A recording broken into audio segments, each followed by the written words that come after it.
I'm a single mom to my 9-year-old son, Ryan. At the time, he was just 6 and I was 29. We live in my family's old house, passed down from my grandparents.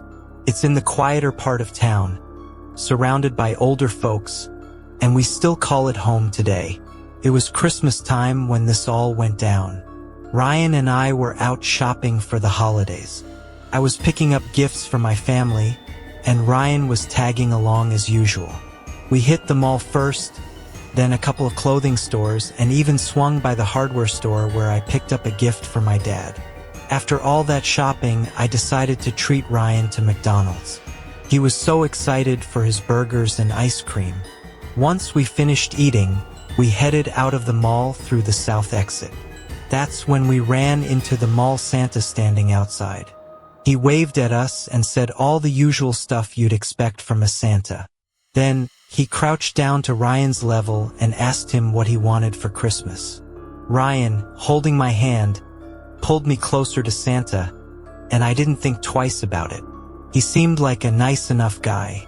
Ryan quickly told him he wanted a Nintendo Switch, which just so happened to be the very thing I had planned to get him. Santa laughed and told him, "Well, if you're good, maybe you'll get it," giving me a wink. I couldn't help but smile. Then, Santa stood up and started complimenting me. "Your mom's a looker, Ryan," he said. Ryan giggled, not even understanding what that meant, but I just smiled back. We exchanged a few more words about the usual holiday stress, the crowds, and everything that comes with it. Santa mentioned that he worked for the mall, and I, feeling a bit tired from all the Christmas chaos, made a comment about how being a single mom during the holidays was tough. I even joked that I could use a little help from Santa himself. That's when Santa made a comment that, in hindsight, really should have set off alarm bells. He asked Ryan, "Hey, have you ever heard the song, 'I Saw Mommy Kissing Santa Claus'?" Ryan nodded yes, and then Santa leaned in toward me, practically pressing his cheek toward me like he was expecting me to kiss it. I wasn't thinking too much of it at the time, so I leaned in to give him a quick peck on the cheek, just as a polite gesture. But the moment I moved in, he turned his head in the opposite direction, trying to kiss me right on the lips. I managed to pull back just in time, but the whole thing was unsettling. He gave me this twisted, forced Santa laugh that didn't sound jolly at all. Something about it just didn't sit right with me. I immediately turned to Ryan and said, "Come on, buddy, let's go." We started walking away quickly. Santa called out, "Merry Christmas," and that was the last time I heard him say anything. We got in the car and drove out the back exit of the mall. As we passed by, I glanced back and noticed he wasn't standing in front of the entrance anymore. I should have paid more attention to that detail, but I was just relieved to be leaving. Once we got home, I brought all the bags inside and locked the door behind me. Ryan and I settled in to watch a Christmas movie, hoping to have some quiet time after the busy day. But just as we were getting comfortable, the doorbell rang. It was late, and I wasn't expecting anyone. I told Ryan to stay put as I went to see who it was. I asked, "Who's there?" from behind the door, and a man's voice replied, "It's Santa." My heart sank. I immediately recognized the voice as the same man from the mall. I said, "If you're the mall Santa, please leave now or I'll call the cops." The man then said, "You dropped something out of your bag, miss. I'm just here to return it." I asked him what I dropped, but he said, "I don't know, miss. I'm not trying to be nosy, but if you open the door, I can give it back to you." By this point, I was scared. I told him again to leave. I had no idea what he was up to. I decided to call the mall's management office just to make sure this was legitimate. But when I asked about the Santa, the person on the other end of the line told me that they didn't hire any mall Santas at all. Whoever was dressing up as Santa was doing it on their own. That information made my stomach churn. I went back to Ryan, but I couldn't shake the feeling that something wasn't right. My mind was racing. I tried to distract myself by sitting with Ryan, but I felt a deep sense of unease. After a few minutes, I made an excuse to get up again.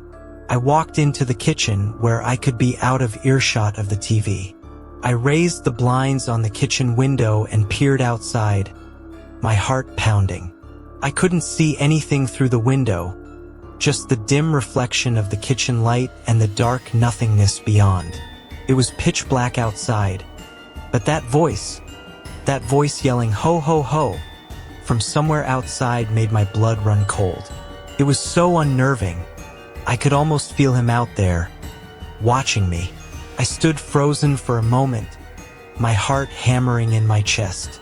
I should have felt safe in my own home, but suddenly, I was terrified. I had no choice. I grabbed my phone and called the police, my hands shaking as I explained everything. I told them I'd been followed by a man dressed as Santa and had already called earlier. I felt like I was losing control of the situation, but at least the police were on their way. I asked Ryan to stay in the living room and keep watching his movie while I went outside to speak to the officers. When they arrived, they were reassuring, but something in their tone didn't sit right. They took my report and promised to investigate. But the whole time, I couldn't shake the feeling that something bigger was happening. Something I hadn't even begun to understand. The police left after a short time, and I locked the door behind me. But even after they left, the dread lingered in the pit of my stomach. A few days passed, and I tried to get back to normal, but I still kept checking the windows, still kept my phone close by, my mind constantly on alert.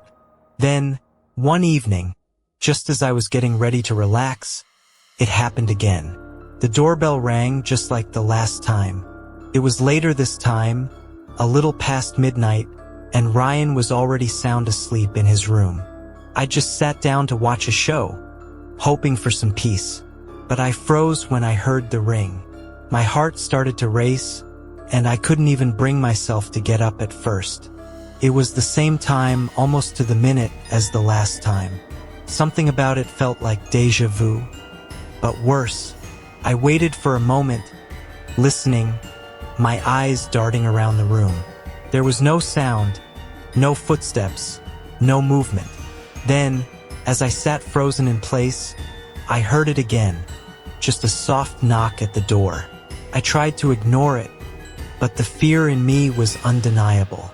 Slowly, I got up and went upstairs, not to check the door, but to stay close to Ryan's room, the only place I felt even remotely safe. I couldn't risk opening the door again, not after everything that had happened. That night, I didn't go back downstairs. I kept my phone on my pillow beside me and stayed in bed, staring at the ceiling, listening for anything that seemed out of place. Every little sound sent a jolt through me. The next morning, I thought it was over. I got dressed and left the house to run some errands. As I was walking out the front door, I noticed something strange. There, on the front door, was a piece of paper taped to the wood.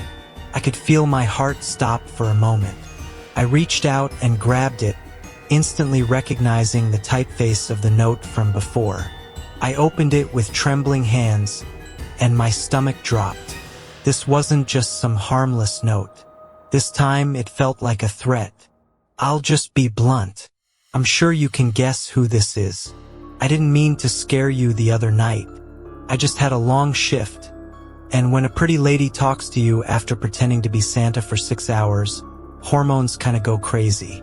You and your son are the cutest things ever, and I'd love to one day be a part of your family. You can't pretend you didn't feel the connection when we spoke the other night. I already know where you live. Now I just need your number. Feel free to shoot me a text whenever, and maybe we can plan something one day.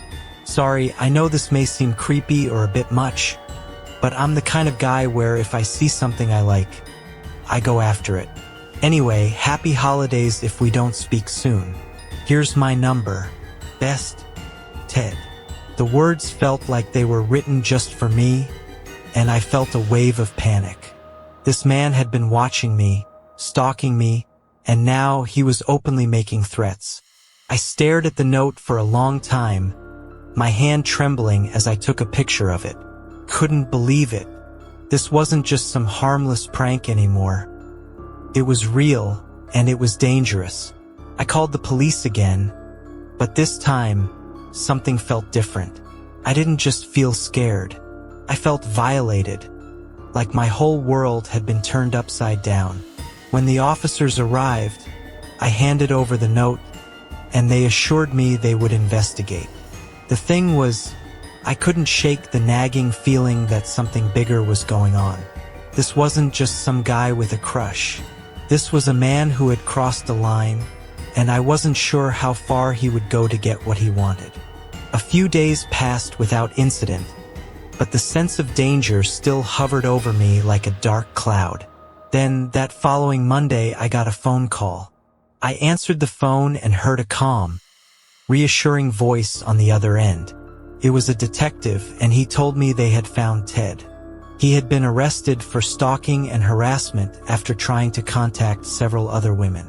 The detective said that the man would no longer be able to contact me, but I wasn't sure if I believed it. After all, this man knew where I lived. He had my address and my number, and even though he was in police custody, I couldn't shake the feeling that something was still off. I asked the detective if he thought Ted would be back, but he assured me they would be watching him. He told me that if Ted showed up anywhere near my house again, I was to call the police immediately. A week passed, and I thought maybe, just maybe, I was finally safe. But then, out of nowhere, I received an anonymous text message. It was from a number I didn't recognize. The message read, "I know what you're thinking. Don't think you're safe just because he's locked up. I'm always watching. You're not getting away from me that easily."